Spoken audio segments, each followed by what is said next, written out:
रहा, दूसरे के देखी फोटो ले रहा है।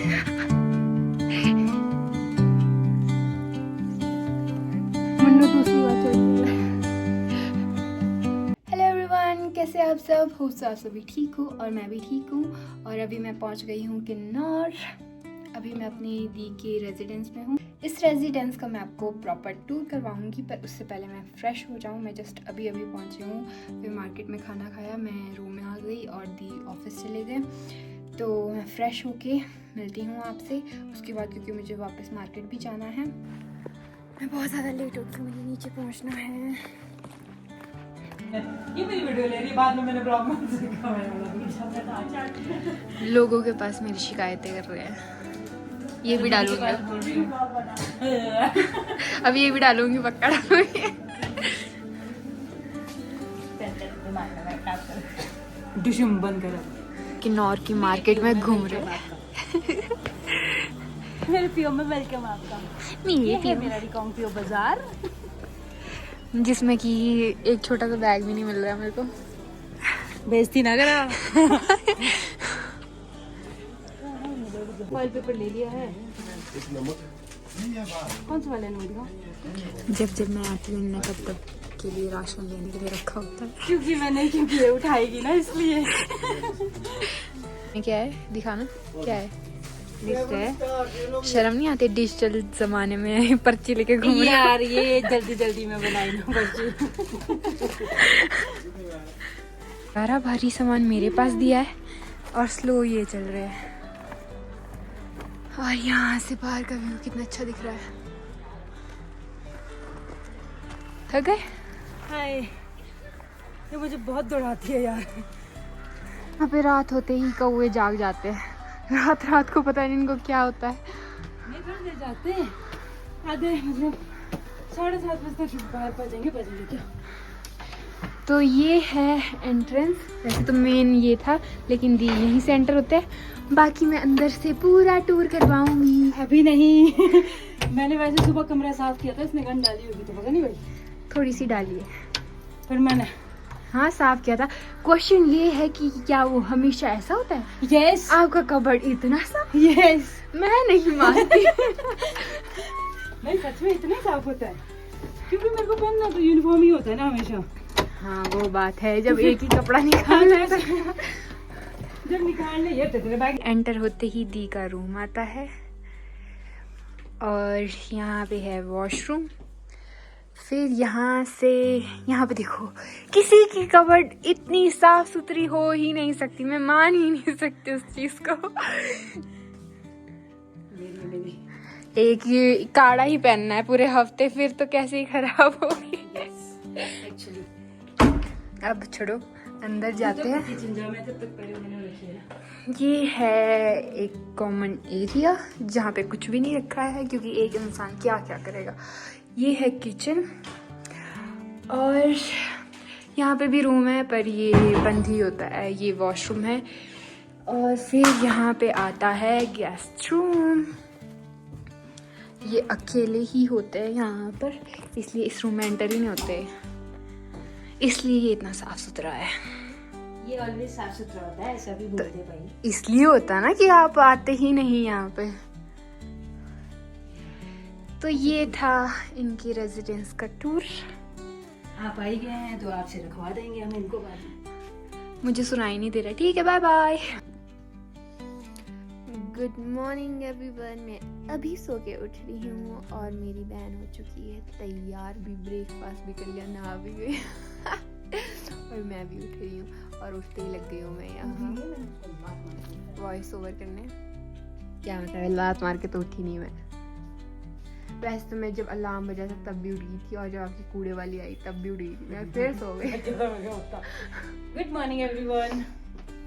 ये जा रहे हैं कोर्ट और बाहर इतनी चीज़। यहाँ ना सुबह इतनी अच्छी नींद आती क्योंकि बिल्कुल टेम्परेचर अच्छा है ना। आज ही इतने बर्तन गिरे ना, अजय मैं कभी बर्तन नहीं गिराती। भाई मैं आज ही गिरा बर्तन को, चम्मच भी गिर गई। मैं आज ही गिरना चम्मच को, वैसे मेरे को पता लग गया था टूट गई। पहले तो मेरा ही अलार्म बज गया था, इतना गुस्सा आया ना मेरे को, जब तूने उठना नहीं है तो अलार्म क्यों लगाया भाई? अरे वो मुझे याद नहीं रहा, वो कल का लगाया हुआ था। अरे जब आपको उठने नहीं होते तो अलार्म बंद कर लो। देखो तो कैसा गुस्सा कर, देखो ये मेरे ऊपर कैसा गुस्सा करते हैं। मैडम ने उठना नहीं होता है, अलार्म इसके बजते हैं, नींद मेरी खराब होती है, मत लगाओ ना अलार्म, नहीं उठना है भाई, अगला बंदा भी सोया होता है। अगले बंदे ने भी तो अलार्म लगाया था थोड़ी देर के बाद। मेरे तो 9 बजे तक अलार्म बजते, मैंने 1 घंटे अपने अलार्म बंद कर दिए थे ताकि तेरी नींद खराब ना हो। तो मैंने भी सीधे बंद करते हैं ना, अब गई मैं अगर ये जल्दी बंद नहीं हुआ ना। मुझे लोअर चाहिए थी तो मैंने दी की पहनी है, और ये देखो मुझे कैसी टंगी हुई आ रही है, पर इसी से काम चलाना पड़ेगा।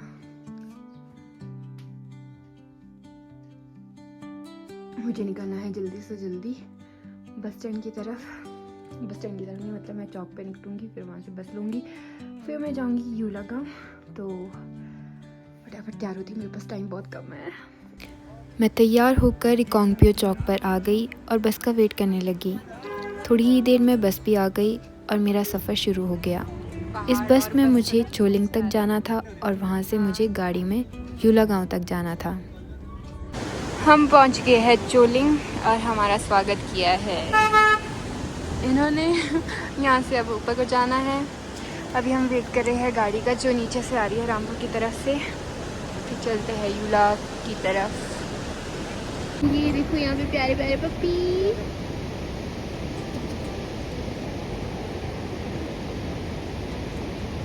ये इनकी मम्मी होगी।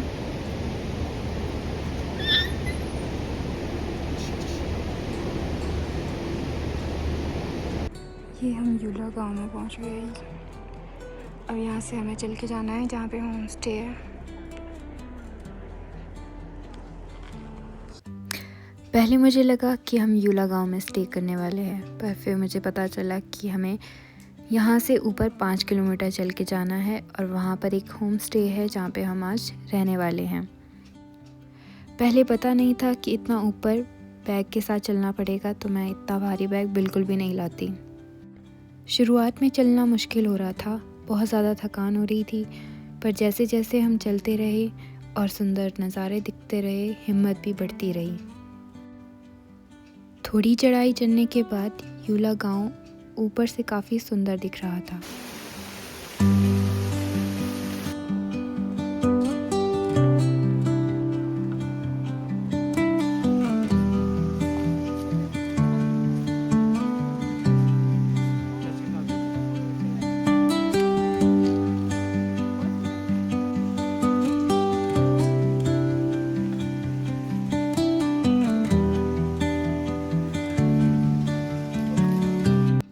मैं काफ़ी टाइम बाद कोई ट्रैक कर रही थी। इससे पहले मैंने खीर गंगा का ट्रैक किया था, वो भी पिछले साल। उस ट्रैक के दौरान मेरे पास कुछ भी नहीं था लगेज, पर इस बार ये मेरे लिए काफ़ी चैलेंजिंग था कि बैग के साथ इतनी चढ़ाई चढ़ना। इतनी चढ़ाई चढ़ने के बाद मेरी वीडियोस में कुछ भी बोलने की हिम्मत नहीं थी, इसलिए मैं बस वीडियोस बना रही थी। पर मुझे काफ़ी मज़ा आ रहा था और मैं बहुत ही ज़्यादा एक्साइटेड थी, क्योंकि मैंने पहले भी यूलाकंडा जाने की प्लानिंग की थी। मैंने पहले सोचा था कि मैं जन्माष्टमी के टाइम यूलाकंडा जाऊंगी, बट उस टाइम पर बरसात काफ़ी हो रही थी, इस वजह से मैंने कैंसिल कर दिया। एंड फाइनली आज मैं उसी रास्ते पर हूँ। 1.5 आवर चलने के बाद काफ़ी थक गए थे, इसलिए हमने डिसाइड किया कि यहाँ पर हम थोड़ी देर रेस्ट करेंगे, और यहाँ पर टैप वाटर भी मिल गया।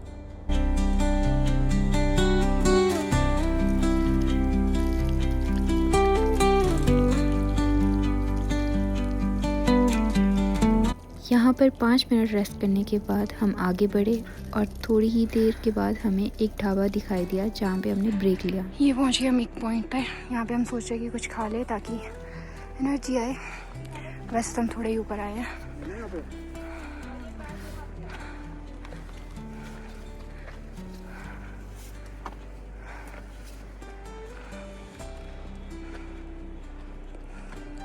और ये है हमारे गाइड, जो कुछ ज़्यादा बताते नहीं है। आपकी बेइज्जती कर रही हूँ मुन्नू है। अरे बोलते रहना चाहिए पूरे रास्ते में, एनर्जी रहनी चाहिए। ढाबे के पास से नज़ारे काफ़ी सुंदर दिख रहे थे और हमने यहाँ पर मैगी ऑर्डर की। इतने सुंदर नज़ारों के साथ मैगी खाने का मज़ा कुछ और ही है। यहाँ पर जो आंटी थे वो गुट्टी तोड़ रहे थे, जिससे कि वो इस तरह की कुछ माला बनाते हैं।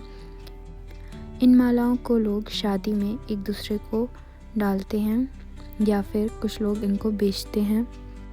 मेरे साथ जो थे उन्होंने इसके साथ फ़ोटोज़ लिए और फिर हम आगे बढ़े।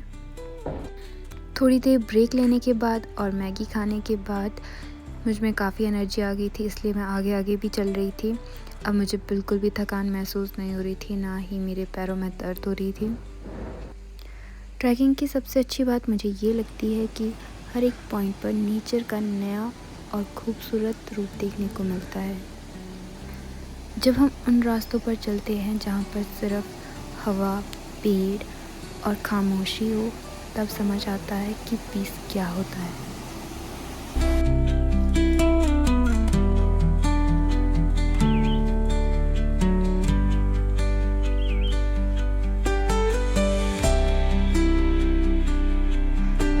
मन्नू दूसरी बात हो रही है। फाइनली 6 किलोमीटर चलने के बाद हम अपने होम स्टे तक पहुंच गए। यहाँ पर कैंपिंग भी कर सकते हैं। इस होम स्टे तक पहुँचने के लिए हमें थोड़ा एक्स्ट्रा चलना पड़ा, क्योंकि ये मेन रास्ते से थोड़ा सा साइड में पड़ता है।